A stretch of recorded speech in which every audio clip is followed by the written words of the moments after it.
Le SAMU étend ses missions à la ville de Bouaké.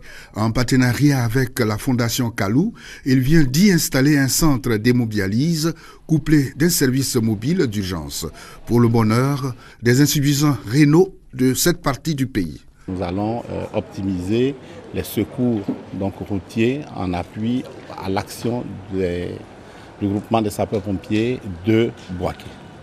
Il était question pour nous de déconcentrer la dialyse. Et la Fondation Kalou nous a offert la possibilité de nous équiper.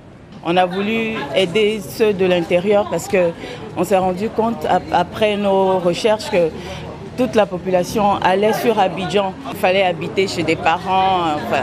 Donc j'imagine que vous savez ce que cela. Il y avait beaucoup trop de précarité. La ministre de la Santé et de la lutte contre le sida, Raymonde Goudou Kofi, a effectué le déplacement à Bouaké pour inaugurer le premier centre de dialyse de l'intérieur du pays, dont les bâtiments ont été offerts par l'équipe municipale de Bouaké. Avec à sa tête le maire Fanny Ibrahima Pouti, ce centre revêt d'une importance capitale.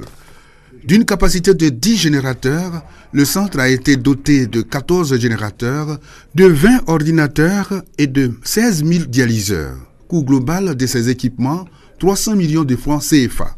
Raymonde Goudou Kofi a salué l'initiative du SAMU et sa partenaire, la Fondation Kalou. Le président de la République a décrété l'année 2013 comme année de la santé.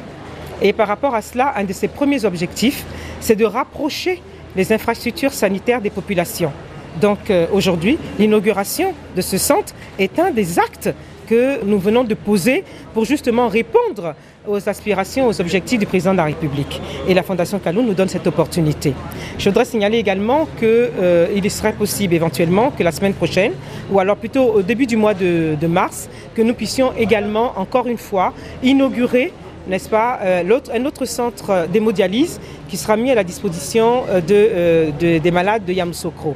La ministre de la Santé et de la lutte contre le sida ne pouvait présider à Bouaké une cérémonie relative à la santé sans jeter un regard sur les formations sanitaires de la ville. Une visite inopinée l'a conduite au CHU.